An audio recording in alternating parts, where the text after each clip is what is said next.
اب بخاری مسلم دونوں اٹھائیں. اسامہ بن زید کہتے ہیں ایک جنگ کے دوران ایک کافر سے میری مڈ بھیڑ ہوئی. جب میں نے اسے نیچے گرا لیا، ایک لمحے پہلے تک وہ کافر بھی اسامہ کو مار سکتا تھا، ایک لمحے بعد اسامہ نے اسے نیچے گرا لیا، اور جب اس کی گردن کاٹنے لگے تو اس نے کلمہ پڑھ دیا، لا الہ الا اللہ محمد رسول اللہ صلی اللہ علیہ وسلم. حضرت اسامہ نے پھر بھی اسے قتل کر دیا. ہم بھی ہوتے یہی کرتے ہیں کہ یار وہ موت کے ڈر سے ہی پڑ رہا ہے.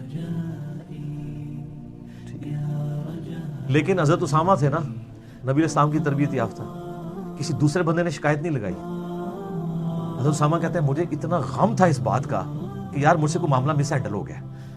آپ کے حکمران کہتے ہیں نیت اچھی ہے، کام پورے پہلے پاویں.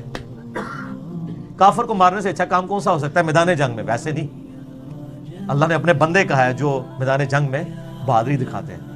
عام کافروں کو نہیں قتل کرنا. نبی علیہ السلام سے کہا یا رسول اللہ اس طرح ہوا تھا تو میں نے اسے قتل کر دیا. اب تو نے اسے قتل کر دیا جبکہ تو نے خود اپنے کانوں سے سنا وہ کلمہ پڑھا تھا. کہا یا رسول اللہ اس نے ڈر کے کلمہ پڑھا تھا، اوپر سے پڑھا تھا. آپ فرمایا اے اسامہ کیا تو نے اس کا دل چیر لیا تھا؟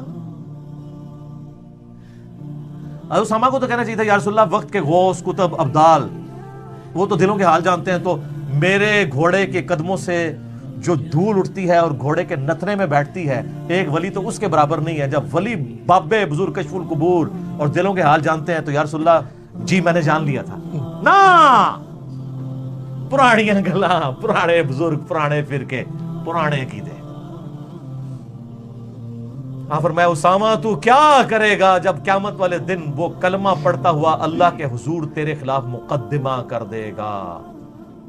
اور نبی علیہ السلام اس جملے کو ریپیٹ کرتے رہے، اسامہ تو کیا کرے گا، اسامہ تو کیا کرے گا. اسامہ کہا حضور تسی تے آؤ، جو بھی ہیں آپ کی امت سے بچا لیں گے آپ مجھے.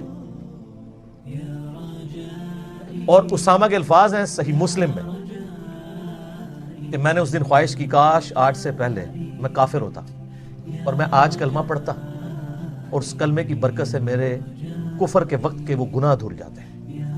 یار ایک شخص اس لیول پہ اتر آیا ہے، ظاہر ہے جب نبی آپ کو تھریٹ کر رہا ہے کہ تو کیا کرے گا تو پھر آپ کی امید اور کون ہے پھر. لیکن اس واقعے سے کتنے مدنی پھول نکلے جو کسی کو ہضم ہونے کے لیے تیار نہیں ہے.